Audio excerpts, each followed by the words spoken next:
बारे में कि लगभग 10 से 20 मार्च के बीच में आचार संहिता लग जाएगी, तो ये पॉसिबल नहीं था कि रेल का चक्का जाम हो जाए। अगर उनको करना ही था, अगर यूनियन का स्टैंड ही क्लियर था, तो ये फरवरी में रखते, जनवरी में रखते। तो ये मेरे समझ से बाहर है। नमस्कार दोस्तों, आज सुरेंद्र नगर में वेस्टर्न रेलवे एम्प्लॉय यूनियन की यहाँ पर आम सभा है, जिसमें भावनगर और सुरेंद्र राजकोट डिवीजन के यहाँ पर कर्मचारी आए। सबसे बड़ी इन कर्मचारियों की मांग एक ही है कि हम सबको ओल्ड पेंशन बहाल होनी चाहिए। और अभी आपको पता है कि एनडीए की सरकार है, मतलब बैसाखी की यहाँ पर सरकार है कि एनडीए सरकार मतलब गठबंधन की सरकार बनी है। तो इन कर्मचारियों से हम पूछते हैं कि ओल्ड पेंशन और एनपीएस में किसको क्या चाहिए, और अभी जो इस मीटिंग में आज आयोजन होने वाला है उस मीटिंग में क्या प्रस्तावना रखनी है। पेंशन से ये एनपीएस से सहमत हो या नहीं हो? एनपीएस से मैं सहमत नहीं हूँ, एकदम सहमत नहीं हूँ। तो आपको एनपीएस लेने में क्या दिक्कत है? क्योंकि सरकार कह रही है कि एनपीएस से हम ओल्ड पेंशन बहाल कर देंगे तो देश की अर्थव्यवस्था बहुत ही नुकसान में चले जाएगी, देश अर्थव्यवस्था में नीचे आ जाएगा। ऐसा कुछ नहीं है, ओल्ड पेंशन स्कीम ही बेस्ट है हम एम्प्लॉय के लिए। मान लीजिए अगर 60 साल हमने नौकरी की यहाँ पे, उसके बाद हम कहाँ जाएंगे?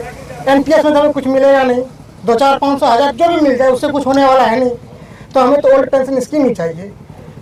तो अभी वेस्टर्न रेलवे की जो एम्प्लॉय की है मीटिंग है, हाँ। परंतु वेस्टर्न रेलवे एआरएफ ने ये भी जारी किया गया था कि 19 मार्च को एक नोटिस जारी किया गया था कि मई में हम हड़ताल करेंगे ओल्ड पेंशन के लिए। तो वो हड़ताल क्यों नहीं है, उसके बारे में आप क्या कहेंगे? आगे देखा जाएगा उसके बारे में, ऐसा होगा तो हम लोग जरूर करेंगे हड़ताल। तो क्या फिर आप अगर मान लीजिए ऐलान करता है एआरएफ कि हम ओल्ड पेंशन के लिए चक्का जाम करेंगे या फिर बहुत बड़ी हड़ताल करेंगे, तो आप सभी कर्मचारी सहमत रहेंगे? एकदम सहमत रहेंगे। ओल्ड पेंशन स्कीम के लिए एकदम चक्का जाम करेंगे। तो एनपीएस में आपको क्या नुकसान है? एनपीएस क्यों नहीं लेना चाहते हो? एनपीएस में कुछ है ही नहीं हमारे लिए, क्या बताऊं उसके बारे में। नहीं, तो एनपीएस में कह रहा है कि बहुत मोटी रकम मिलेगी, तो मोटी रकम तो मिलेगी, गाड़ी भर भर के मिलेगी। देखिए, मोटी रकम मिलेगी ये तो बात की बात है, लेकिन हमें मान लीजिए आपको हम 1 लाख रुपए एक बार में दे दिए, लेकिन उसी 1 लाख को हम 55,000 पर मंथ दिए, तो वो बेटर है कि एक बार दे दिए, वो बेटर है। तो वो हमें पर मंथ चाहिए। हमारा जो मतलब बेसिक का 50% जो भी ओपीएस में बनता है वो हमको चाहिए, हमें एनपीएस नहीं चाहिए। तो क्या ओल्ड पेंशन बहाल की वजह से अब की बार भारतीय जनता पार्टी में सीटें कम आई है? यस, एकदम। हाँ, इसका भी ओल्ड पेंशन का कर्मचारी लोग इसमें खपा है। कर्मचारी लोग जितने भी सरकारी कर्मचारी हैं वो ओपीएस के लेना चाहते हैं, एनपीएस के लिए खपा है। वो इसका भी प्रभाव पड़ा है चुनाव पे, देख ही रहे हैं। परंतु चुनाव में तो 80 सीटें हैं ना लोकसभा की, परंतु इस बार तो बीजेपी को, गठबंधन को 37 सीट के लगभग मिली है।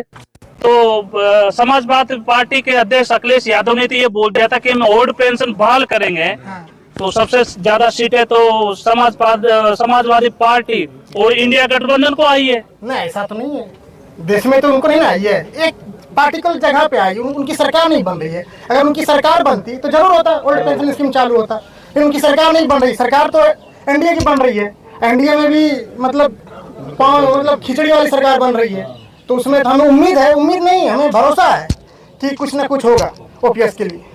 और दादा, आप रिटायर हो चुके हो या अभी भी आपकी सेवारत में हो? मैं रिटायर हो गया हूँ, वेस्टर्न रेलवे एम्प्लॉय का डिवीजन वाइस चेयरमैन था, राजकोट डिवीजन का। नहीं, आप ये बताइए कि आप जब रिटायर हुए हैं तो उससे पहले आपकी पगार कितनी थी? मेरा पगार 55,000 था।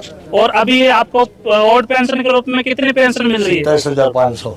देखिए दोस्तों, जिसकी 55,000 बेसिक थी रिटायर होने से पहले, उसकी अभी 17,000 से अधिक पेंशन मिल रही है, 27,000 से अधिक पेंशन मिल रही है। अगर 1 लाख कर्मचारियों की पगार है, अगर एन पेंशन में रिटायर होता है तो उसको 3,500 या 4,000 के लगभग उसको पेंशन मिलती है। मैं भी बाकी के युवाओं, अगर आप मान लीजिए कर्मचारी है, अगर एनपीएस में आपकी तनख्वाह 70,000 रुपए, आपको अगर 4,000 एनपीएस के रूप में पेंशन मिलती है, तो आपकी महंगाई के रूप में घर खर्च कैसे चलेगा? ये तो पॉसिबल ही नहीं है कि 4,000 रुपये में घर का खर्च हो जाए, क्योंकि मैं मानता हूँ कि आने वाले समय में हर कर्मचारी के कई न कई प्रकार की बीमारियाँ हो जाती है, शुगर, बीपी। तो मैं मानता हूँ कि लगभग 5-7 हज़ार रुपये तो उसके मेडिकल में ही खर्च हो जाते हैं। तो 4,000 में तो कोई पॉसिबल ही नहीं है। कि उसका गुजारा हो जाए। मान लीजिए आपको एनपीएस में अगर रिटायर होते हो तो 4,000 5,000 मिलता है, मतलब आपका बेटा या बेटी धोखा दे सकता है, तो ओल्ड पेंशन भी आपको धोखा दे सकती है, नहीं दे सकती? ओल्ड पेंशन धोखा दे ही नहीं सकती, एनपीएस जरूर धोखा देगी। और शायद मुझे लगता है कि जो अनाथ आश्रम आज बने हुए हैं उनकी दिनों दिन संख्या और भी बढ़ती चली जाएगी अगर एनपीएस अगर देश में लागू रहा तो। और ये जो संगठन बार बार मांग कर रहे हैं कि हम ओल्ड पेंशन के लिए हड़ताल करेंगे, तो इसके बारे में क्या विचार है? देखो, संगठन की अपनी मजबूरी है, संगठन बार बार दबाव बनाता है भारत सरकार के ऊपर, लेकिन मुझे संगठन के ऊपर भी थोड़ा संदेह है कि संगठन 2 बार ऐसा चांस आया है कि रेल हड़ताल के लिए, लेकिन पता नहीं क्या मजबूरी आ जाती है संगठन के ऊपर कि वो पीछे हटना पड़ता है। पता था इस बारे में कि लगभग 10 से 20 मार्च के बीच में आचार संहिता लग जाएगी, तो ये पॉसिबल नहीं था कि रेल का चक्का जाम हो जाए। अगर उनको करना ही था, अगर यूनियन का स्टैंड ही क्लियर था, तो ये फरवरी में रखते, जनवरी में रखते। तो ये मेरे समझ से बाहर है।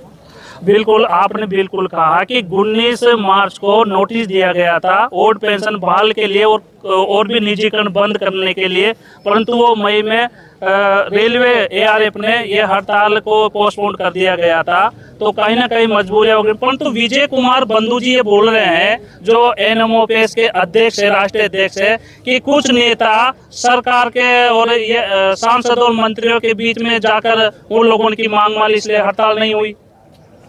देखो, इसमें दरअसल हमारा देश जातियों में ज़्यादा बटा हुआ है।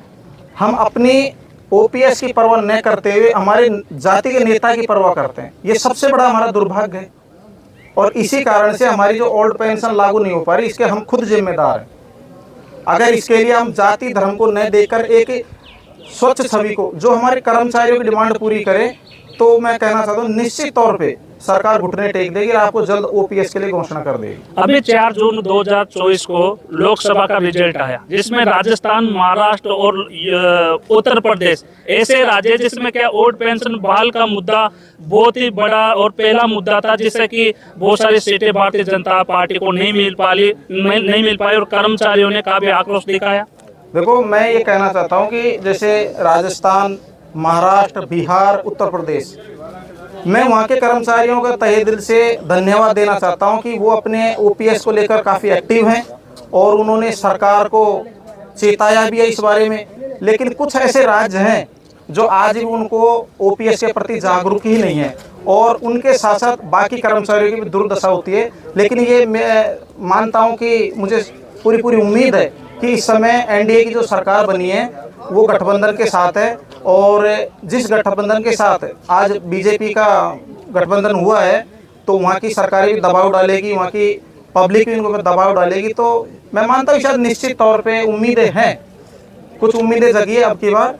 और वैसे भी हमारा देश इस समय 5वीं बड़ी इकोनॉमी के स्तर पे है, तो उम्मीद ही कर सकते हैं देखो नरेंद्र मोदी जी से। दूसरी बात ये कहूँ कि अभी लोकसभा का चुनाव हुआ था, जिसमें सीधा कर्मचारियों को फायदा हुआ है और सरकार घबराई हुई है। सरकार भी ये जानती है कि अगर कर्मचारियों की ओल्ड पेंशन नहीं दी गई तो हमारी सरकार शायद अगली बार नहीं बन पाए, क्योंकि 1974 में ऐसा ही हाल हुआ था, जिस समय प्रधानमंत्री इंदिरा गांधी थी। उस समय भी रेल कर्मचारियों की और कर्मचारियों की ऐसी मांगे थी जो नहीं मान रही थी, पर 1974 में जॉर्ज फर्नांडिस एआरएफ के अध्यक्ष के द्वारा ये बहुत बड़ी हड़ताल हुई थी, पूरी विश्व की सबसे बड़ी हड़ताल मानी गई थी। तो उस समय भी सरकार गिर गई थी।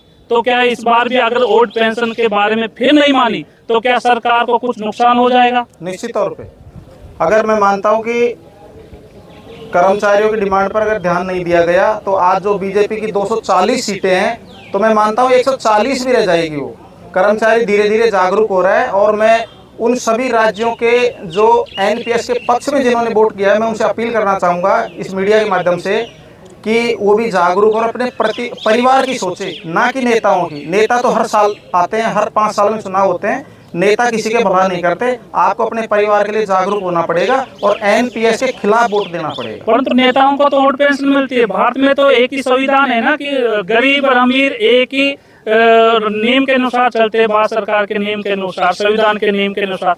एमएलए को ओल्ड पेंशन मिलती है, सांसद को मिलती है, कितनी बार मिले, अलग अलग बनती है। तो कर्मचारियों को पूरा जीवन पूरा बुढ़ापा तक भारत सरकार को अर्थव्यवस्था में ऊंचाइयों तक ले जाने वाले एक ही एक कर्मचारी, उन लोगों को ओल्ड पेंशन नहीं और सांसद और एमएलए को ओल्ड पेंशन।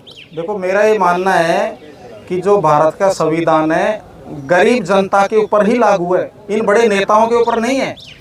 जो नेता आज से 5 बार 7 बार या 10 बार चुनाव जीत चुका है, आज उनकी 5-5 4-4 लाख रुपए पेंशन के रूप में मिल रही है और कर्मचारियों की बेचारों की 2,000-3,000 रुपए पेंशन मिल। ये देश का दुर्भाग्य है सबसे बड़ा।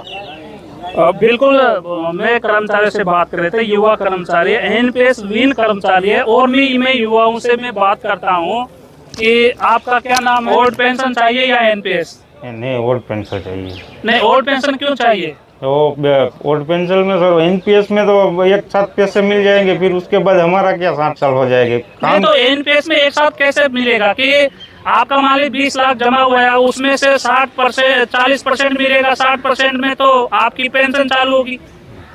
नहीं, वो तो एनपीएस नहीं चाहिए, ओपीएस ही चाहिए। ओपीएस ही चाहिए। तो आप ओपीएस के लिए अगर मान लीजिए संगठन के साथ में हड़ताल पे उतरते हो तो क्या आप हड़ताल पे उतरोगे? बिल्कुल सर।